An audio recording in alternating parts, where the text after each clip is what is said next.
Go. Mommy Aaron, Go. don't let your dreams be dreams.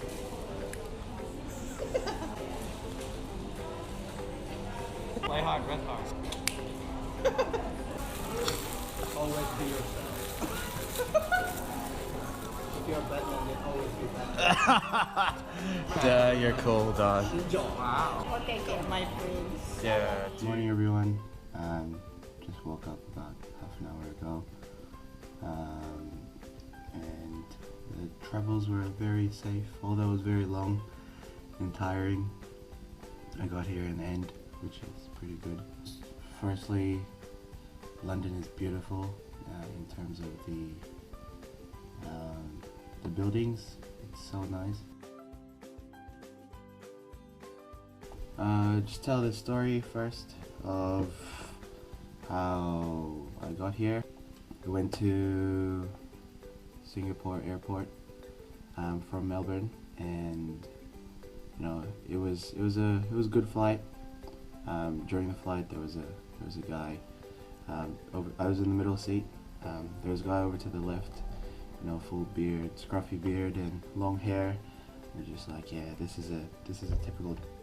So I was like, this is a typical traveler. And over to my right hand side, there's like this really big Greek dude, and I was just like, oh dang, like it's probably gonna be annoying. But yeah, in the end, it was a really nice trip. The guy on the left, maybe we had 2 hours left of the flight, and I started talking to him about, you know, the travels, and you know, it got me really excited about this trip. And he has been everywhere, and he, you know, mentioned something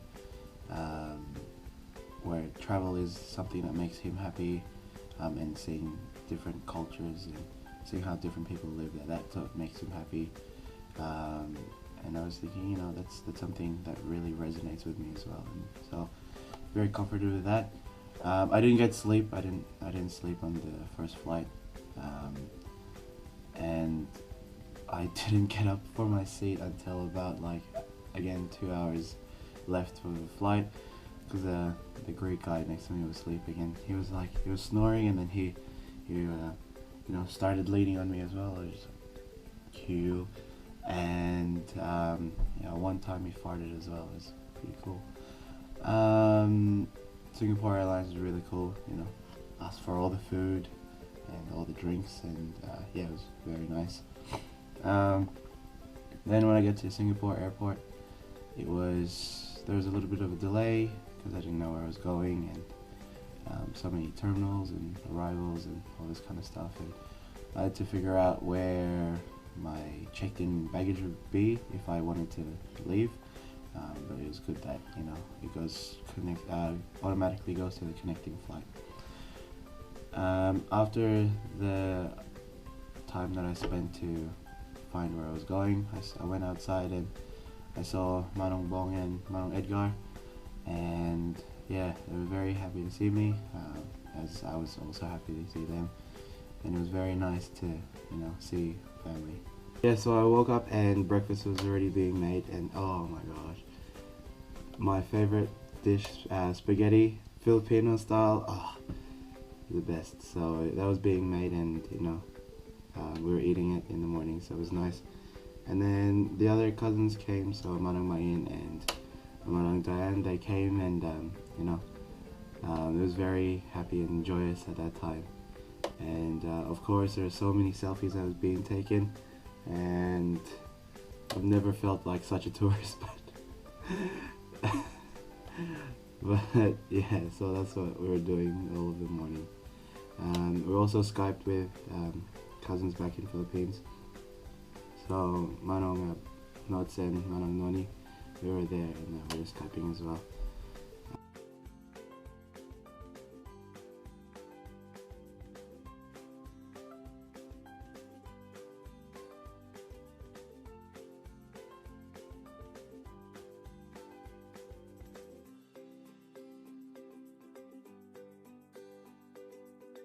After that, you know, we had some lunch just to hang out last time, and it was good. And then we prayed prayed together just before going through the immigration. Oh my god, it's so hot. I have to take off my jumper, my shirt.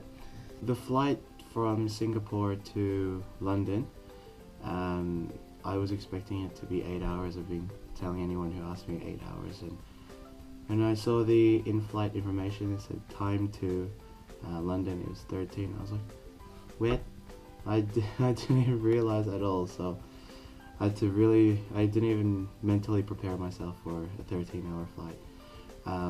But regardless, you know, I made it through, which is nice. I wrote a little passage to myself, so this has been very useful. It's been so good. Bree Colley was the one who gave it to me. I was writing, you know, the different goals I would be having for this trip, like my bucket list, why I'm doing it. But then I wrote, you know, I was writing this, you know, 2 full pages, and I was just so emotional just leaving, you know, my family back home. So it got to me. I realized that, you know, yesterday I was in Singapore, and I stayed there for the 12 hours, and I just hung out with my cousins, and to me it was like a full day. And usually back in Australia, you know, I'd be hanging out with friends and stuff, and I would come home, you know, I'd come home 10 o'clock, whatever o'clock, 12 o'clock, sometimes 4, sorry mom, and you know, I'd still come home that night. But I realized that I wasn't gonna go home, and then I realized that I was gonna be home for 6 months, and you know, that really got to me, and it, oh man, yeah, then it got to me. And then after that, you know, after I was actually crying, and I had to stop writing for a little bit. And you know, the lady, there was a mom, she was the one in the window seat, I was in the aisle seat, and you know, she looked over to me. But you know, I kept writing this, and then I wrote this to myself, and it says, Aaron, this is your first day in an amazing experience you'll have. Just take it all in. You will discover things you could have never had the chance to if you leave the trip now. Just keep pushing through. You owe it to yourself and the others you will impact with your light. And I don't know, like I didn't feel like I was writing that, and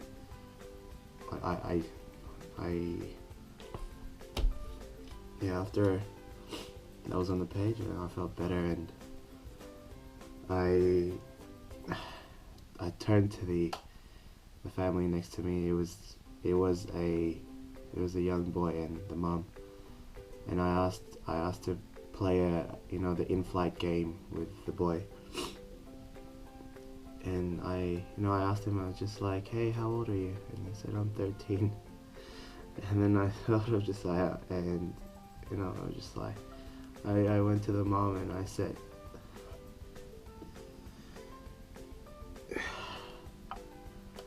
then I went to the mom and I said, can I please play with your son, because I realized how much I'm gonna miss my family. And she's like, oh yeah, no worries, you can play. So it was a solid hour we were playing, and after that, I felt better. I realized the other one, he just finished high school, so similar age to Johnny as well. So it was nice to have that kind of family experience again. So yeah. When I finally got to London, I was so worried I couldn't get past the border, because they make it seem like they're very strict, and you have to have a clear plan of everything. They even said you have to have enough cash to stay during the time that you're there. So I was worried that I wouldn't get in, but it was easy peasy. I was just like straight in. It was just like, she said, oh, how long are you staying here for? I said, oh, I'll be in the UK for a total of 3 months, but I'll be here for 2 weeks first. And they said, okay, no worries. And it just went straight through. I was like, oh great, no worries. Then I had to try and find out how to get to Manang Ava's place. So I never realized how heavy my backpacks were. Oh man, I really need to downsize a bit. I'll probably do that in the first week. But yeah, so after maybe 40 minutes of travel, it was all good. Got to Manang Ava's house and we had a very nice dinner. She makes really nice chicken, so it was good.